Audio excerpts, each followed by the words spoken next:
Good morning, students. Today we are going to see final account with the adjustment. Final account with the adjustment. Okay. In the previous lecture, already we have seen for the preparation of trading account,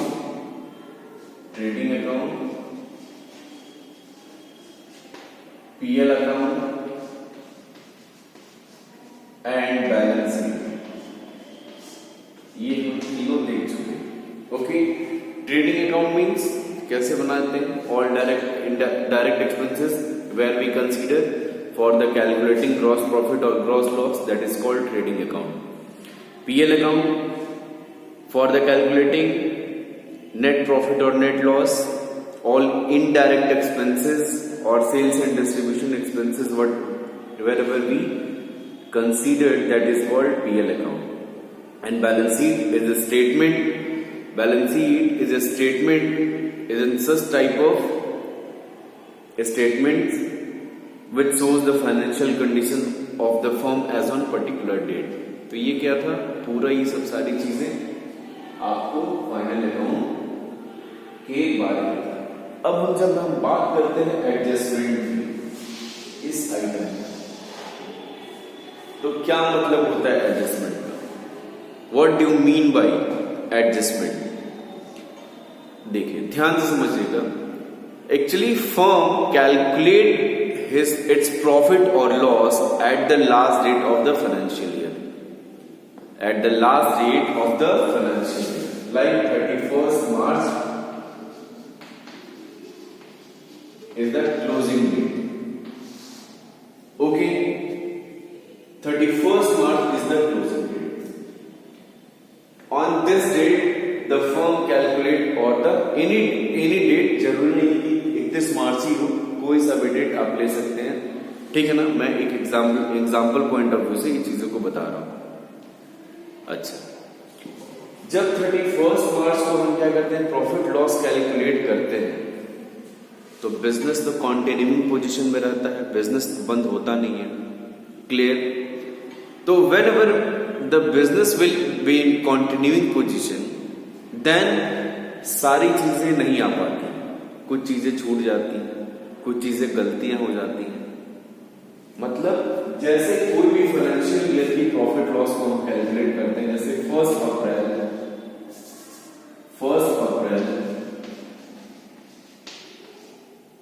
2020 to 31st March 2021. Clear? तो इस साल की जो activities है वो सारी इस साल की जो एक्टिविटीज है इसी साल के प्रॉफिट लॉस में आना चाहिए.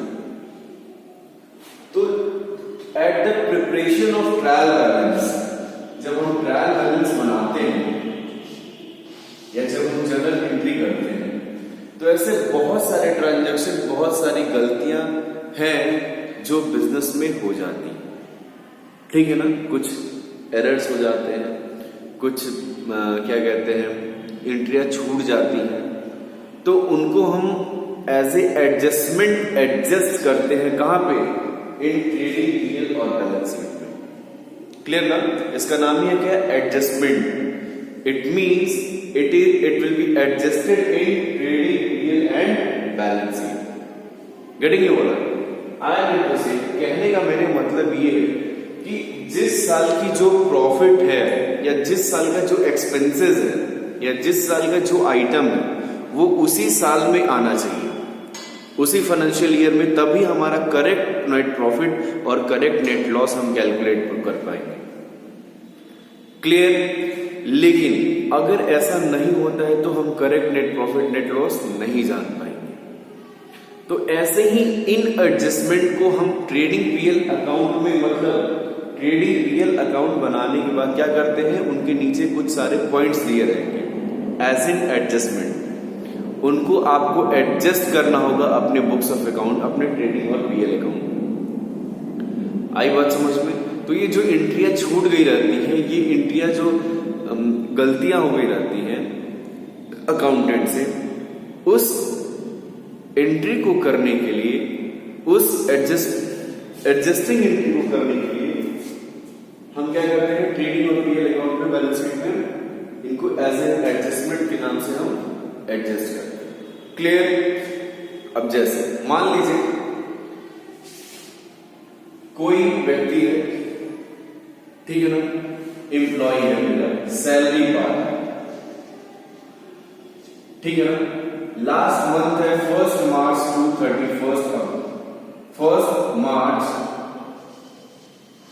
टू 31 मार्च, ठीक है ना। इसकी सैलरी हम कब देंगे? अप्रैल में देंगे। ध्यान से समझिएगा, 1 मार्च टू 31 मार्च, ये द लास्ट मंथ, ठीक है ना, of the financial year 2020-21, and we are paying salary of the March month. कब पे करेंगे?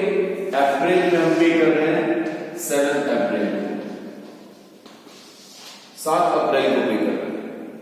तो ये जो खर्च है वो तो इस साल का है, इस साल का है, लेकिन ये भी कहां आ रहा है? 1 अप्रैल 2020, 21 टू 2022, 31 मार्च 22 में ये आ रहा है 7 अप्रैल। तो ये तो खर्च है इसी ईयर से, है ना, तो ये खर्च इसी में होगा, तभी तो हम अपना नेट प्रॉफिट और नेट लॉस जान पाएंगे, करेक्ट नेट प्रॉफिट और करेक्ट नेट प्रॉफिट्स। तो इसी तरीके से इसको हम क्या करेंगे, इस सैलरी को जो हम यहां दे रहे हैं उसको हम यहां एडजस्ट करेंगे, किस नाम से? आउटस्टैंडिंग सैलरी के नाम से। क्लियर ना? कैसे करेंगे? इस आइटम को हम आउटस्टैंडिंग सैलरी, मतलब बकाया सैलरी जो इसी फाइनेंशियल पीरियड का, हम इसको लेके यहां पे एडजस्ट करेंगे। तो इस तरीके से हम क्या करेंगे, सारी एडजस्टमेंट एंट्री को अपने बुक्स ऑफ अकाउंट में हम करते जाएंगे। तो ऐसे बहुत सारे एडजस्टिंग एंट्रीज हैं जो अगर आपको क्वेश्चन में मिलते हैं तो आप कैसे उनको करेंगे, इन चीजों को हम देखेंगे। क्लियर? तो आइए स्टार्ट करते हैं। सबसे पहली adjusting entry for the closing stock.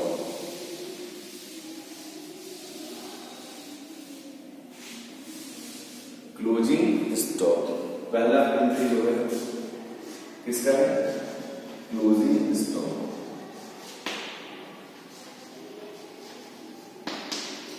क्या होता है closing stock? Definitely, whatever stock we are holding at the end of the financial year, that is called closing stock. मतलब साल के लास्ट में जो स्टॉक बचा रह गया है वो क्या है? क्लोजिंग स्टॉक है।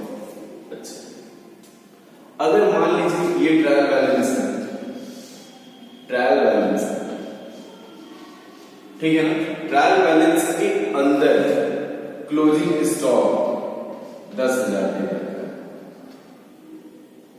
एक तरीका ये, दूसरा तरीका ट्रायल बैलेंस है, ट्रायल बैलेंस ये दूसरा नंबर, और इसके नीचे ये दे रखा है एडजस्टमेंट में क्लोजिंग स्टॉक ₹10,000। ध्यान दीजिएगा, दो तरीके से एडजस्टमेंट होगा, ठीक ना, क्लोजिंग स्टॉक।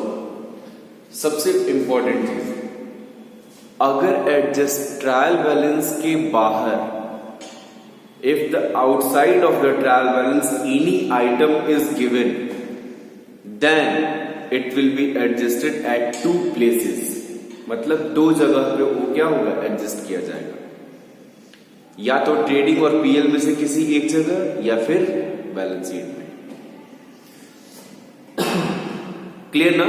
ट्रेडिंग या पीएल, ट्रेडिंग और पीएल में एक जगह, किसी में से एक जगह, या फिर और दूसरा बैलेंस शीट में, उस जगह हम क्या करेंगे? एडजस्ट करेंगे। तो अगर closing stock is given in the balance sheet, in the trial balance, inside of the trial balance, तो इसमें हम क्या करेंगे? क्लोजिंग स्टॉक अगर बैलेंस शीट ट्रायल बैलेंस के अंडर दिया हुआ है, ट्रायल बैलेंस के इनसाइड दिया हुआ है, तो ट्रीटमेंट इन फाइनल अकाउंट क्या होगा? ट्रीटमेंट इन फाइनल अकाउंट लिख लीजिएगा आप लोग, क्या? It will be shown will be shown in where asset side of the balance sheet.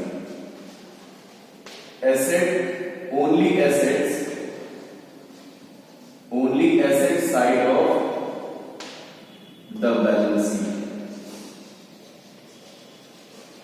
ठीक है ना? कहां दिखाया जाएगा?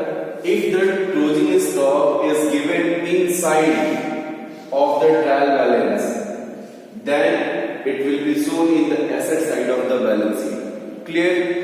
And if the closing stock is given outside of the trial balance, it means it will shown at two places. ये दो जगह दिखाया जाएगा. जैसे कहां? अब ट्रेडिंग हम पीएल बनाते हैं, ट्रेडिंग पीएल अकाउंट, ओके. तो हम क्या दिखाएंगे?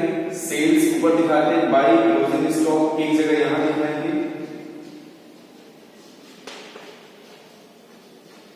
10,000, और दूसरी जगह कहां दिखाएंगे? Balance sheet asset side, closing stock 10,000. Clear? तो ट्रीटमेंट फाइनल अकाउंट क्या होगा? क्लोजिंग स्टॉक अगर इनसाइड दिया रहेगा तो बस कहां दिखाया जाएगा? कहां दिखाया जाएगा? एसेट साइड, बैलेंस शीट के एसेट साइड में दिखाया जाएगा, यहीं दिखाया जाएगा.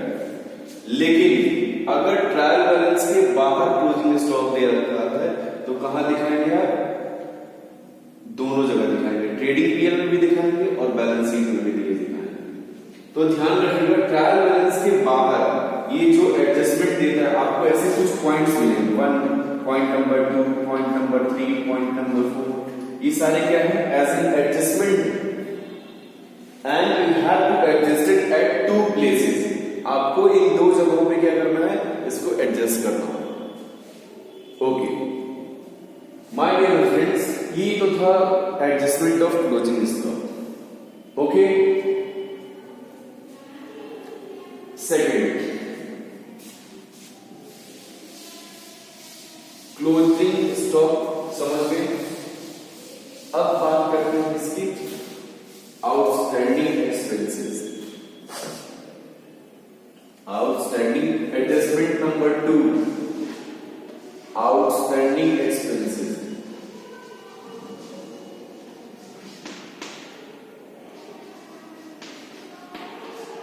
आउटस्टैंडिंग एक्सपेंसेस क्या होता है?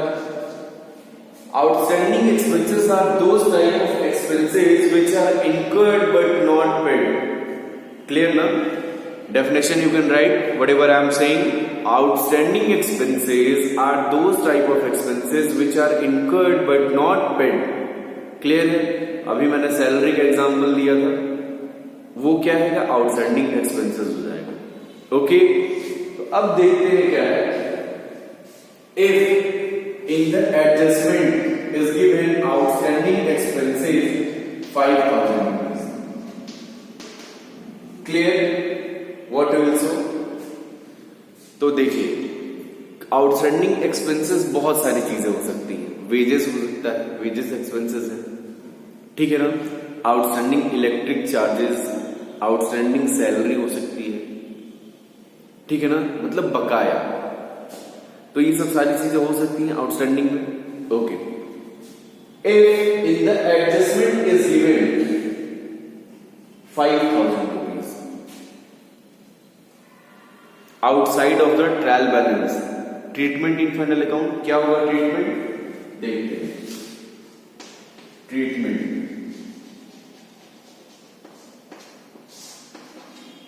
First of all trading PL account, under trading PL account जो भी कंसर्न एक्सपेंसेस होगा, यानी वेजेस है सपोज, तो वेजेस कहां जाता है? ट्रेडिंग अकाउंट में जाता है. We will consider wages under, तो जो भी ट्रायल बैलेंस में दिया होगा 1,000 सपोज, एंड 5,000 क्या है? ट्रेडिंग अकाउंट में है. तो अगर ट्रेडिंग और पीएल दोनों जगह हो सकता है, वेजेस फिर सैलरी भी हो सकती है, सैलरी पीएल में जाता है, वेजेस ट्रेडिंग में जाता है। तो दोनों जगह हम आउटस्टैंडिंग लिख के प्लस कर देंगे। कंसर्न एक्सपेंसेस में क्या करेंगे, आउटस्टैंडिंग एक्सपेंसेस के आइटम को हम क्या करेंगे, ऐड कर देंगे। आउटस्टैंडिंग एक्सपेंसेस 5000 ऐड करके फिर फाइनल अमाउंट बाहर। Clear? And in the balance sheet and then after balance sheet we will prepare, क्या बनाएंगे, under liability side, under liability side we will show what outstanding expenses under current liability, outstanding expenses या outstanding salary, outstanding wages we can write by the separate name under the current liability rupees 5000. Getting you all? This is the adjustment number 2, outstanding expenses. Getting you all? Once again I'm revising. Outstanding expenses are those type of expenses which are incurred but not paid. Clear? If outstanding expenses is given in the outside of the trial balance, then what treatment we will opt? Okay, treatment in final account. First of all, under trading and PL account, outstanding expenses we will add in the concerned expenses, whatever concerned expenses is given, wages or salary, and in the balance sheet we will write as in outstanding expenses whatever amount is given of the outstanding expenses. Okay, my dear friends. Adjustment number 3rd. Adjustment number 3rd. Prepaid expenses. Prepaid expenses.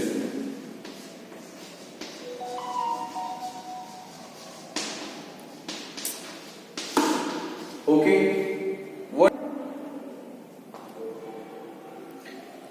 Prepaid expenses are those type of expenses which are incurred but not, which are paid but not incurred. Clear?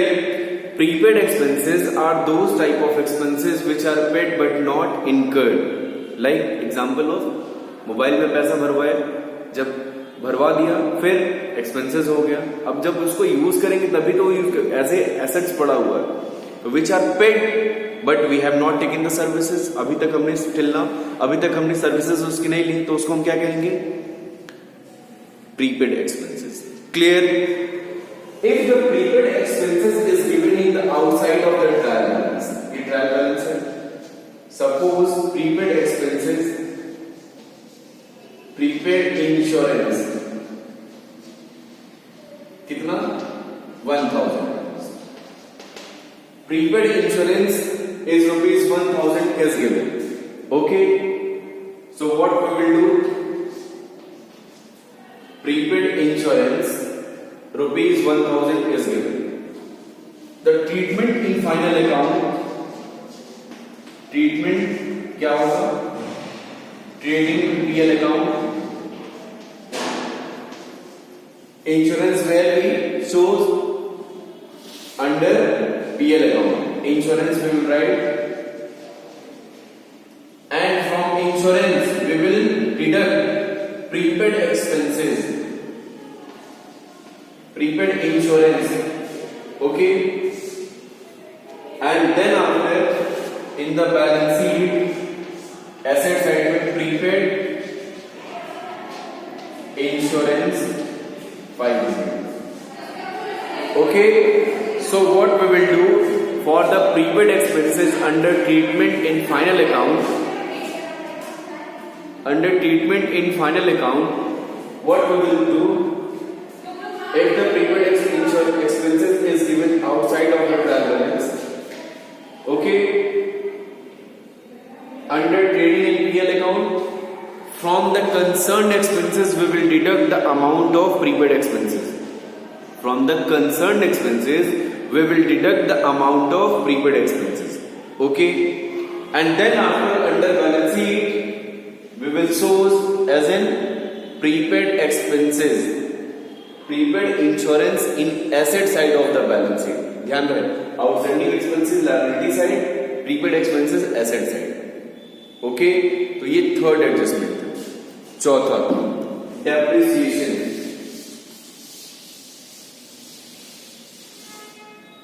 Fourth one is depreciation.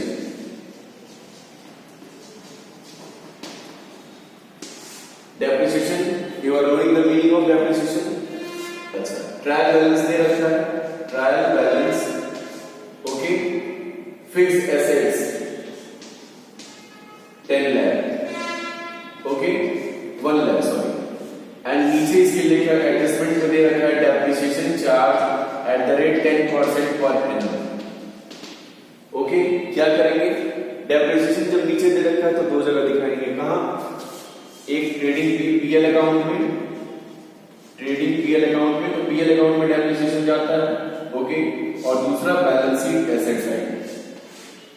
तो asset side में suppose fixed assets है, fixed assets 10 lakh less 10% depreciation.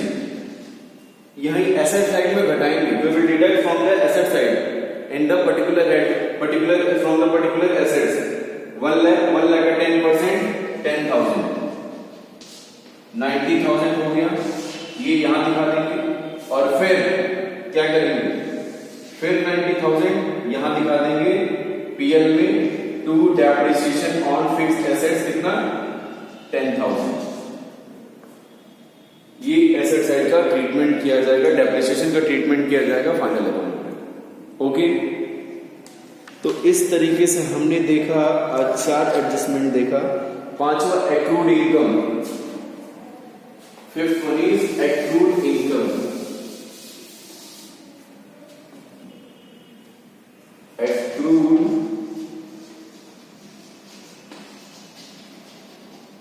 income. Accrued income means which earned but not received. Accrued income is such type of income which earned but not received. कमा लिया गया है लेकिन receive नहीं हुआ. क्या होगा, अगर ट्रायल बैलेंस के नीचे दिया रहेगा तो क्या करेंगे, एक्रूड इनकम 500 रुपए जैसे दे रखा है, एक्रूड इनकम 500 रुपीज. तो इनकम कहा जाता है ट्रेडिंग पीएल के पीएल अकाउंट के क्रेडिट साइड में. तो कंसर्न एक्सपेंसेस में ऐड कर देंगे एक्रूड इनकम.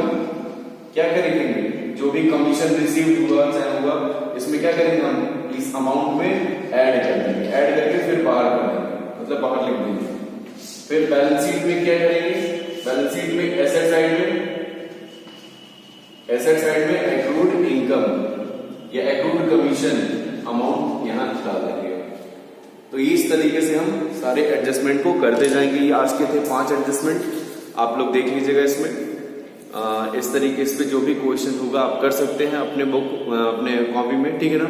अगर कोई दिक्कत है तो फिर आप मुझसे कमेंट में पूछ सकते हैं. Okay, for today thank you very much.